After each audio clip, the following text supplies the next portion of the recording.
Welcome back to Restorative Grief with Mandy Capehart. You are listening to episode 41, titled What's Coming Next for Restorative Grief.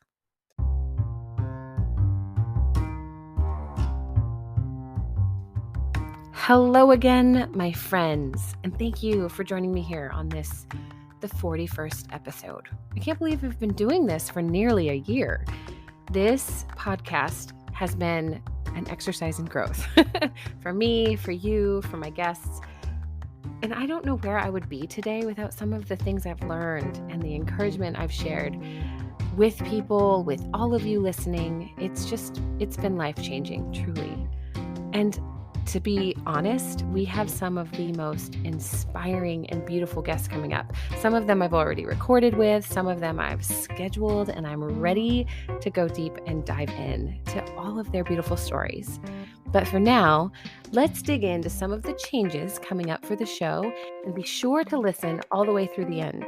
I want to share a little 2-minute grief relief trick that I employ nearly every time those griefy feelings crop up.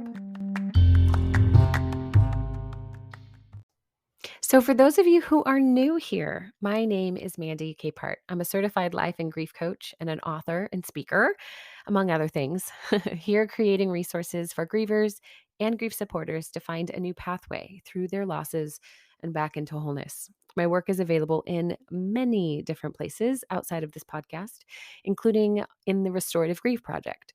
It's a private and free coaching group hosted for grievers and grief supporters. It's self-guided with weekly journal prompts and discussions that you can join in or just observe. This group is as passive or active as you want it to be, and it's completely free. In addition to the coaching group and this podcast, you can find transcripts and other blog posts and essays on my website, mandykapehart.com, and on Medium, a subscription-based platform for writers, where I've hosted a column called Ask a Grief Coach for about 2 years now. Also, I promise this is not just an episode of me talking about all of the work I do. There's a reason for this resource roundup, so just bear with me. I'm very active coaching on Instagram and Twitter, although social media is not a coaching relationship. But so many of you engage with me daily in messages and through prompts and posts, and I love it. I love it so much. We're getting to know one another, we're sharing our stories, and building connections that ultimately can become partners in our healing process. On social media, you can view my first video series called Permission Granted. It's hosted on the IGTV video section of my Instagram account. You can find my audio teachings on the Wisdom app as well, which are more live stream style thoughts I've shared over time. And there's a little bit of overlap from this show as well. My book, Restorative Grief, Embracing Our Losses Without Losing Ourselves, is still available for purchase, of course, on Amazon, and it's free for anyone who is a Kindle Unlimited subscriber. I'm a guest writer on a handful of websites and publications, and also actively provide coaching one-on-one, both online and locally. Oh, and I send out a monthly newsletter with updates on where to find my work from the month, or including new insights and tips on working through grief. That was a lot, and I was speaking really fast. I apologize. But if you haven't caught on by now, the body of my grief work is huge. I'm constantly working to build new avenues of access for anyone who needs to hear a new approach to grief support that engages our whole selves, mind, heart, body, and spirit. But all of this grief work is in addition to my life as a human being, because I'm not just a grief professional and an author. There are a lot of roles in my life that I love, and I've navigated building this platform of healing through all the other obligations in my life. And so now, after a few years of all of this, I'm shifting to simplify. While it is great to be on all the different platforms at all the different times, I also want to ensure that the work I'm creating carries meaning for the people it's intended to reach, and also for me, because I don't want to burn out. Hearing from each of you in all of these places has given me life in more ways than I can count, and I don't want to compromise that ever for the sake of production or likes or follows. So rather than just bailing on these platforms and these projects, I'm going to consolidate the majority of my work to the podcast and the project. So, the Restorative Grief Project isn't changing. In the future, I would love to bring it away from Facebook, where it is currently hosted, so that anyone on the internet can participate outside of Facebook. But that's a long term goal. For now, it works just fine, and it's exactly the intentional little community I hoped it would be in the beginning. So, if you're not already in the coaching group, what are you waiting for? It's free, my friend, and you don't even have to participate. You can just observe and then jump in when you're ready. Here on the podcast, we will continue with a weekly format, taking off the month of December to rest, refocus, and renew the vision for the work. Right now, I share essays on grief and grief adjacent ideas, followed by an interview every few weeks. But for the rest of the year, I'm going to feature some new weekly content that might be a little shorter in format as well, including incorporating the Q&A format from Ask a Grief Coach. If you are interested in asking a question, please send me a message on any of the platforms you can find me on. You can send me an email or a request through my website. And you can even leave me a voice message here on Anchor, my podcast platform, and let me know because I can use your voice in the episode. That's entirely up to you. You can tell me not to, and I will just take the content of what you said and ask it myself. Eventually, I hope to incorporate a bit more of the grief work I offer using the Enneagram framework as well. Those episodes will also be quick, intended as a little snippet of support you can absorb for your Enneagram type when you only have a few minutes to think or digest. And lastly, what I think is one of the most exciting parts is that in the next month, I'm going to launch an option to partner with me as a paid subscriber to the podcast. Since the beginning, I've offered most of my grief work gratis. Other than the book, the only source of income from all of this grief work is through paid speaking gigs, which are hard to find during a pandemic, and through one on one coaching. With a paid subscription to this podcast, you'll gain access to exclusive interviews, coaching content that won't be available in the Grief Project, and more. I'm still coming up with ideas, so send them my way if you have them. I'm including a potential recording of mindfulness and affirmation meditations that are specific to my whole self model of grief support. And I know some of you have asked me for those specifically. So I think once I can wrap my brain around exactly how that would work well, I'm going to do it, and it's going to be so fun. The possibilities really are endless. But my heart behind this new offering is to bring together a community of grievers and grief supporters who get it, who know the value of this work, and who are willing to support the healing of others through keeping the restorative grief model alive and active. I can't do any of this by myself. This work is so rewarding, and I will always continue to show up for it as long as I'm alive.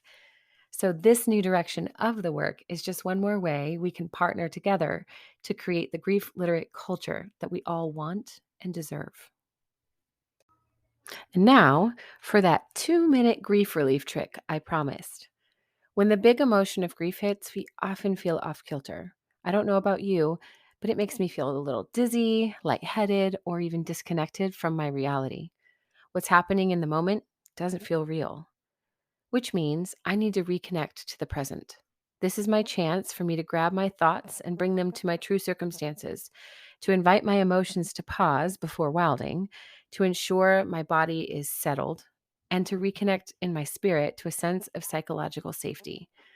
When I am in this type of intense moment and my mind and my heart are spiraling out of my control, I reach for something physical and small. Something really intricate is a wonderful choice. Maybe it's a piece of quartz or a small painted rock. Either are lovely options because they are visually and texturally interesting. So I'll look at my watch or my clock, and then I'll give myself a full 2 minutes to investigate whatever small item I've chosen to explore. I'm going to pay attention to the feel and weight of it in my hand. I want to notice if it feels warm or cool to the touch. Does it have a smell? Are there rough or smooth edges? This is my job for the next 2 minutes to investigate this one small item. Maybe it's my cell phone or even just my hand. Any item that is close to me is going to get my full attention. And as I focus my attention on this item, my breathing starts to regulate itself. My thoughts are consumed with awareness of this item only and its defining characteristics. By the time I feel that about 2 minutes has passed, I can check the time and check in with myself. I'll do a quick evaluation of my whole self, heart, mind, body, spirit. If I'm feeling more grounded and connected, I'll put the item away and rejoin the plot of my life. But if I'm still feeling uncentered, I'm now aware that my off centeredness needs a little extra support, and that's okay, because that is exactly the site we're looking for as we learn how to pursue our own healing.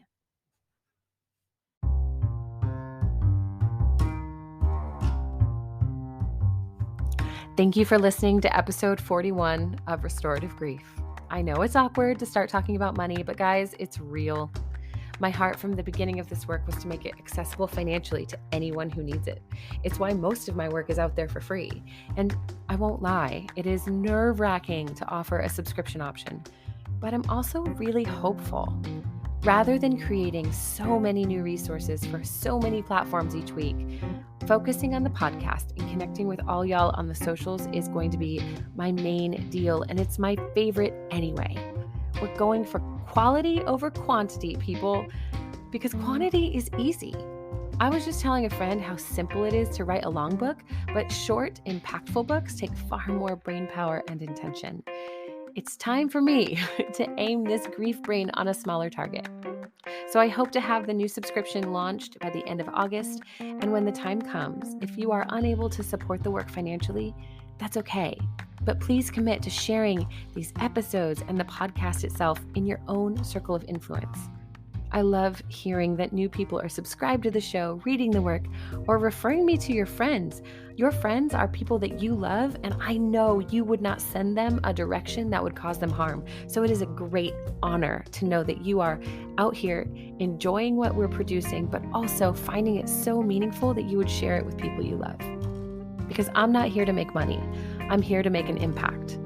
I want y'all to be empowered to grieve with intention on your own behalf, because when you do, you set the stage for your circle of influence to do the same for themselves and for others. And there is nothing more rewarding than knowing our generation is the one bringing healing to the world around us and to those running up behind us too.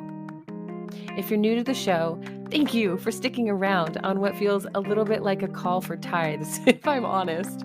So I guess it's good that I don't mind the awkward conversations in life. If you haven't already, now is the time to subscribe to my show, sign up for the newsletter on mandykapehart.com, and leave me a 5-star review on Apple Podcasts. That's right, 5 stars. Those reviews are crucial to helping other people find the resources that I'm offering here on Restorative Grief. Thank you again for sticking with me. I hope I will see you soon in the paid subscriber area, whatever that looks like. I don't know yet, but we'll figure it out. And one last thing, please remember, the only solution for grief is to do the work of grieving. Thank you for listening.